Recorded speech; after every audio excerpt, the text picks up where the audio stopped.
Hello and welcome back to the channel. Capsule Islanders here for another fleet command course, and today we are starting the T8 storyline mission encounters, and we will start with a Caldari one called A Soldier's Way. This is fairly straightforward, as you can see from the storyline mission flow. You get the first initial dialogue, then you move to a first combat encounters. After that you get a second dialogue, then a second combat encounter, and then you have the end dialogue when you will have completed this second encounter. So fairly straightforward. Just need to see exactly where the two sites are located to see whether they are quite distant or whether we can actually chain that mission.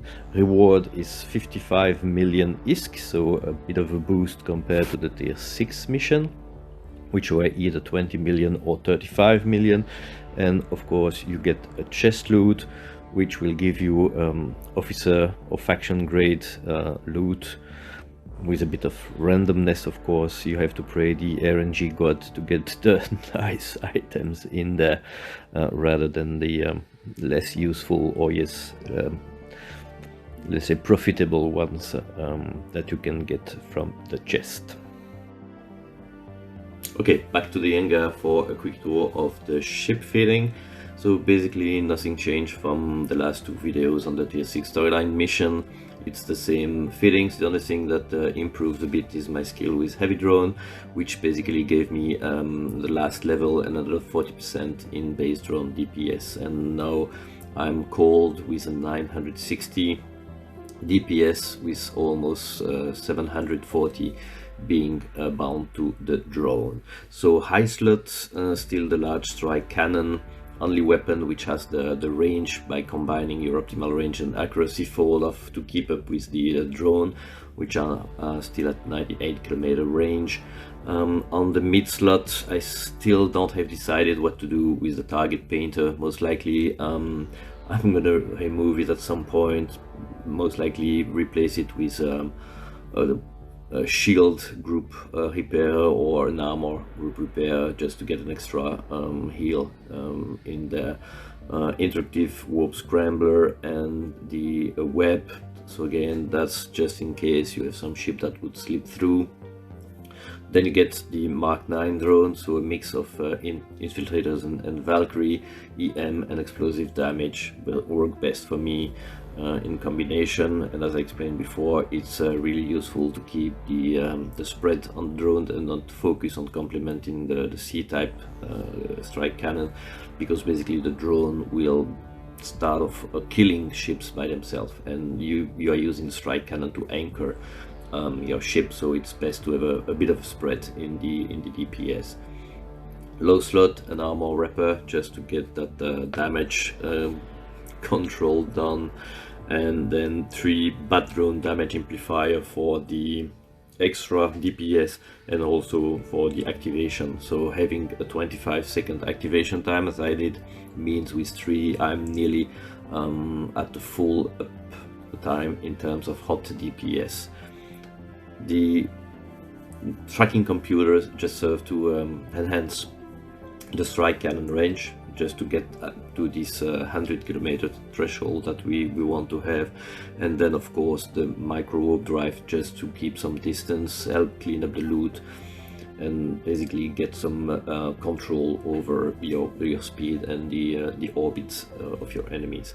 In terms of combat tricks, so the range augmented 3, which basically give you the extra 15 kilometers. That's the only thing that you need to get to this 100 landmark.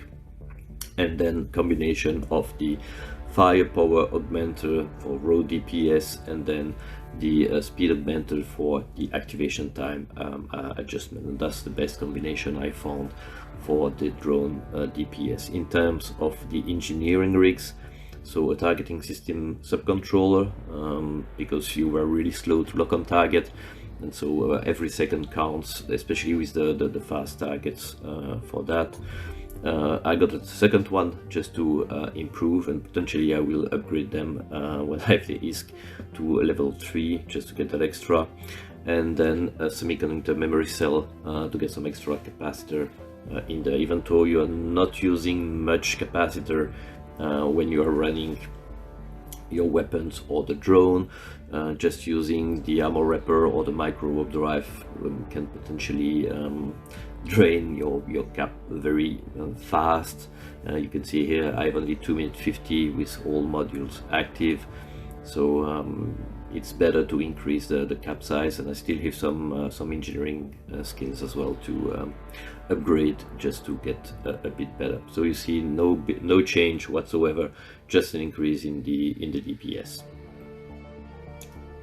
And back to the hangars for some tips and tricks on how to handle the encounters. So basically I saw very little to no significant difference with the tier 6, just you get smaller waves, and of course battlecruiser are appearing as part of the ship complements in those, because it is a tier 8 encounter. So it means that you can take some damage at range, because the battlecruisers and some of the sniper cruiser, they have the capabilities to hit you over 90 kilometers. So nothing really significant. You see in the battle encounter themselves, the shield went down a bit, but I don't think I even hit the 50% landmark.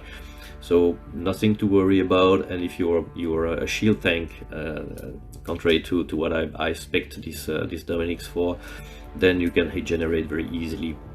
There is no need to go and really change the layout of the ship to be more tankier. It's very minimal damage that you will be taking, so nothing to worry about. Tactics wise, use exactly the same as for the tier 6 encounter. So I use a cruiser or battle cruiser to anchor the trajectory with the strike cannon. So and then I set orbit to 96 kilometers and use the drone to destroy everything that stands in between the anchor point and my ship, using of course and targeting as a priority the fastest moving ship, just to avoid them getting close. And so basically you go into reverse order in terms of distance, because if they are moving faster, usually they are the closest target as well. So fairly straightforward. Once you reach the anchor point, you destroy it, select another anchor point and rinse and repeat until you reach the last wave, or well, not the last wave, but the last ship in the wave, where basically once I reach the, let's say 2 or maximum 3 ship left, then I start selecting a celestial body that is really on the opposite of the wave and start moving toward it. And once the last ship is half armor, then I activate the micro warp drive and make sure that I gather momentum and speed for just preparing myself for a bad spawn. I mean, it can happen that the waves spawn much closer than what you were expecting, and so having the speed already established and moving already in an opposite direction can make the difference and help you recuperate a bit better. Of course, if you feel bold and confident, you can just wait for the spawn and react accordingly. This is just a matter of personal preference. I mean, due to the cost of the ship, I do prefer to be on the safe side and not take excessive damage or maybe risk of losing it, especially since this is always a first time for me in those encounters, so I'm not necessarily know what to expect in terms of number of ships per wave or the ship payload in terms of weapon complements and capabilities. So that's just me being always on the cautious and safe side, rather than being bold and aggressive in the way I use. The only thing of to be noted in the encounters, in several waves there were MOAs, more guardian ships, cruiser size, and those were a bit annoying because they tend to basically move away from your ship and not close in, and so when you're chasing them, you're actually reducing the distance toward potential spawn pounds. And so this is something that I handled a bit differently when I took notice and anticipated a bit better. And so whenever I saw a more guardian, then I select it, destroy it, and then resume the anchor point strategy. And so it means that when you reach the last ship of the wave, you don't have to worry about needing to close in rather than move away from the spawn point and the encounter point itself. And so once you realize that, it's fairly easy to handle. Otherwise, it can lead you to being sort of in a trap way, because you will be closing in and basically reducing the distance toward potential spawn point of the next wave. The other things, but that has nothing to do with the encounter, I think it's more of a graphical glitch, is that at some point in the encounters, depending on how I did orientate the view, I had a sort of parallax effect where I saw the enemy ship actually moving toward me at speed, which basically was not the case. They were moving quite normally, but I saw the point moving very fast toward my ship, and that got me a bit worried. But looking at the numbers, there was nothing in there, so it was really just a visual glitch, more likely due to some angular stuff, so the angle being not right and giving me the impression of the enemy ship moving at speed. Otherwise, the encounters is very well spaced, so you have some, at least I had some jump to reach the first combat point, like 14-15 jumps, and the second one is very close by, so like 8 to 9 jumps away. So again, for chaining the encounters, it should be doable, because then you return to once you have done the second encounters, you go back to the original point, and then you rinse and repeat. You will see again also in the encounters that the last encounters is in TAMA, and TAMA is a system which I do always have caution when moving in, because it tends to have sometimes gate camps. Even if it's a low sec system, some people do gate camp there.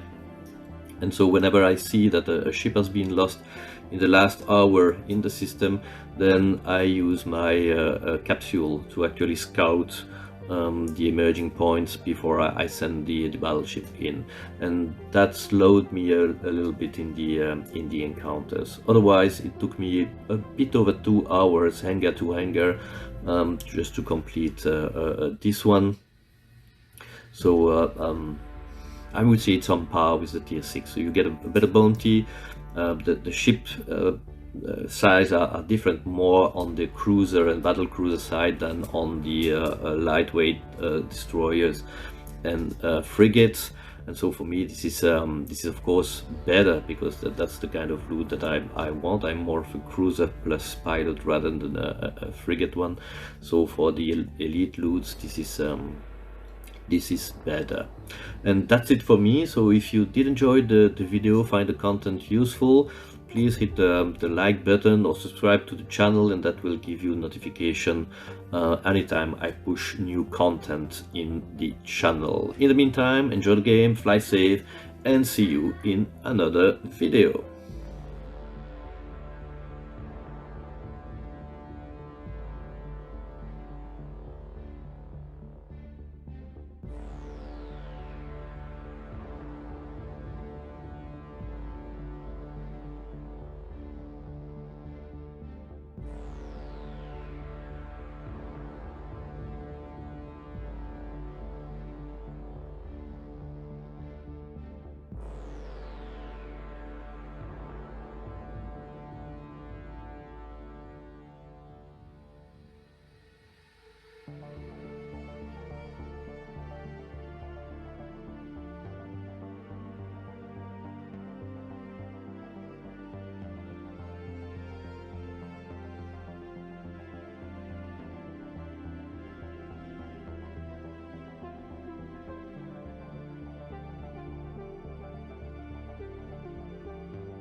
And just a little extra to draw your attention to potential issues when doing the storyline mission.